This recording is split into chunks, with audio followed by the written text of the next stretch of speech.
gums at each other any chance they get. The fight clock is brought to you by Modelo.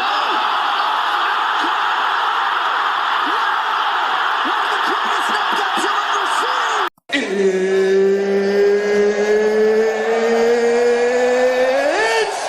time for you to sit back, relax, and listen to a complete and fucking utter armchair expert give his completely and utterly useless opinions on the one hell of an amazing sport that is MMA.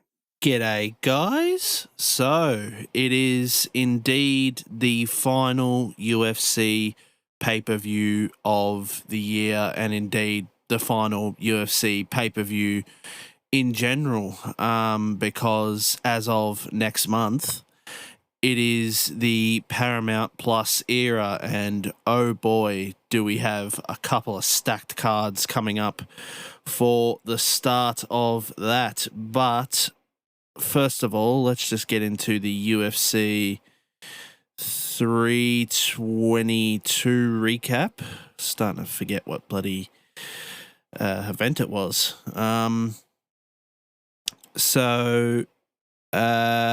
Valentina Schevchenko defended her belt against Weili Zhang, disappointingly for me.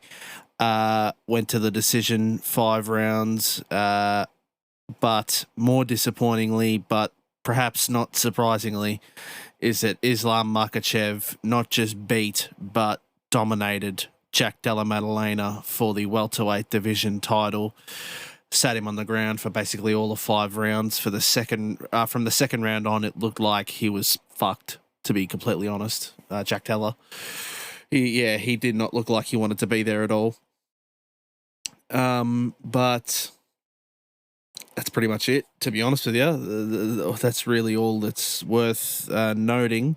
Leon Edwards also lost. It was a KO loss. That was actually probably one of the best fights on the card, to be honest with you. But anyway, let's get into UFC 323, the final pay-per-view of the pay-per-view era and of the year. Merab versus Petr 2. I'm very keen for this. You guys know I love Petr. He's a big favourite of mine. I definitely hope that he can get it done and get the belt back. But we're on the UFC website as always. Let's go down to the early prelims. Marvin Vettori is on the prelims, or the early prelims, which is surprising. But now we're on the prelims. Nothing really worth noting there, but we get to the main card. Jan Blachowicz versus Bogdan Guskov, number 5 versus number 11 in the light heavyweight division. Jan is the favourite, so I definitely hope he can get back up into contention, because him versus Alex, I think it's 2. I'm pretty sure they've fought before. Would be very interesting. Triple C, Henry Cejudo versus Peyton Talbot in a bantamweight bout. Surprisingly, Talbot is the favourite, number 10, ranked number 10, Henry Cejudo is. In a flyweight division bout, Brandon Moreno versus Tatsuro Taira from Japan. The Japanese guy is the favourite, ranked number 5 versus ranked number 2 in the flyweight division. But, as always, we get into the business end of the evening. In the co-main event for the flyweight division title, Alexandre Pantoja versus Joshua Van. Unsurprisingly, the champ is the favourite. But in the main event of the evening for the bantamweight division title, Merab Dvalishvili versus Petr Yan. I believe that's how you pronounce his name. I always say Petr Yan, but I think it's Petr Yan, which is... I don't know. I don't know how that works. But unsurprisingly, Merab is the favourite by quite a margin, but I definitely hope, and if it gets on the ground, Jan's probably screwed, because we know how good on the ground Merab is. But I hope that Petr Yan can get it done.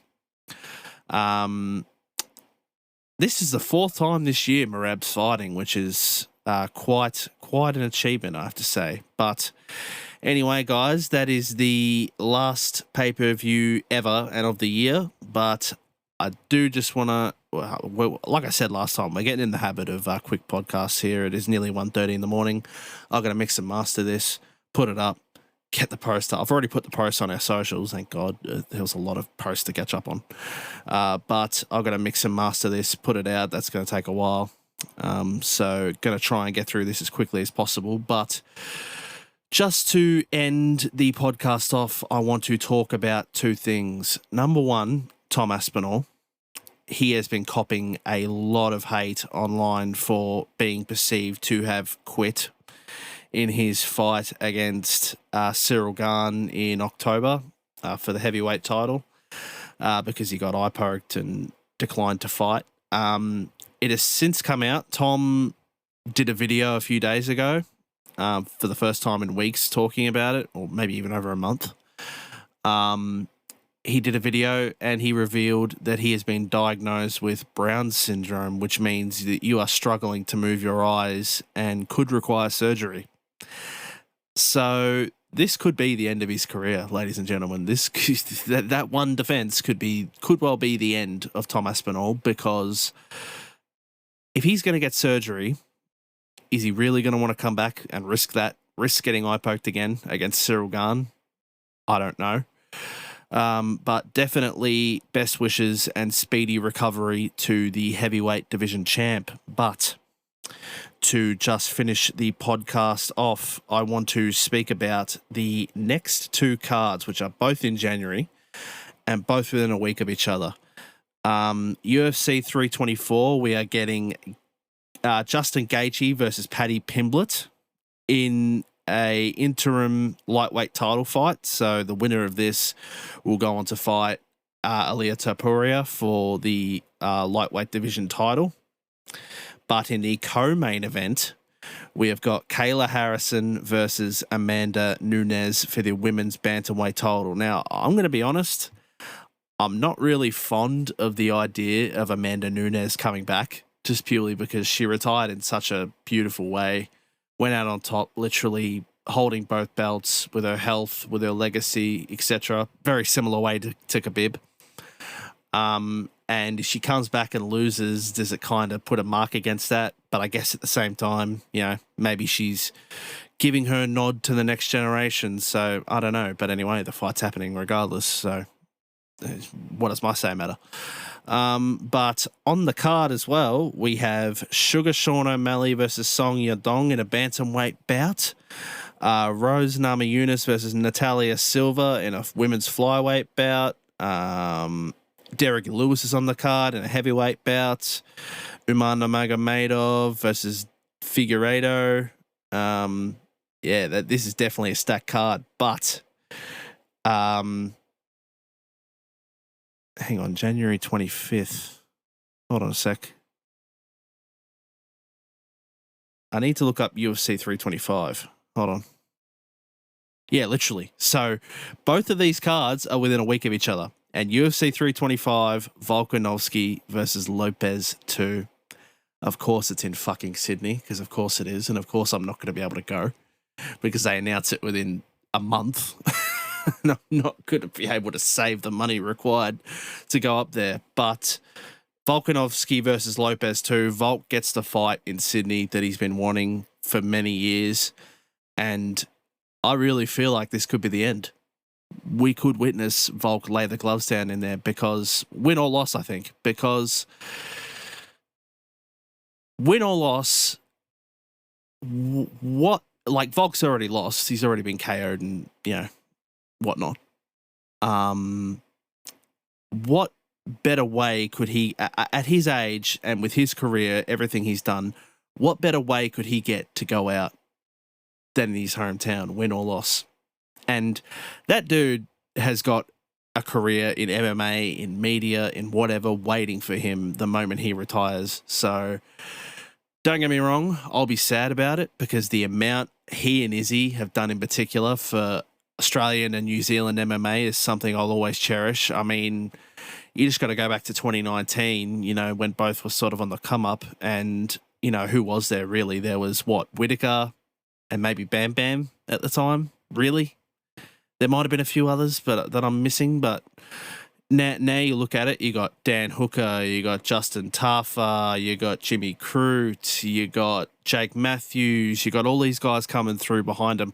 These guys really shone the light on Australian and New Zealand MMA and let the world know that we weren't to be messed with, and became stars really in the process. Like, who would have ever thought that we would have had two champions from this, corner of the world and become huge stars over here?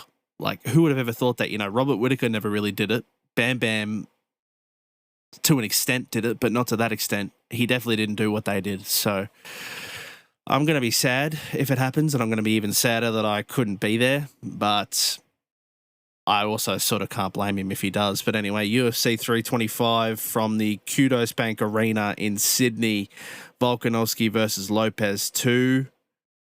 And that's all that's announced for now on that card. But then, of course, I believe it was just announced today. We'll finish the podcast off with this. UFC 326. We have... sorry. Didn't put the 6 in. Oh, no.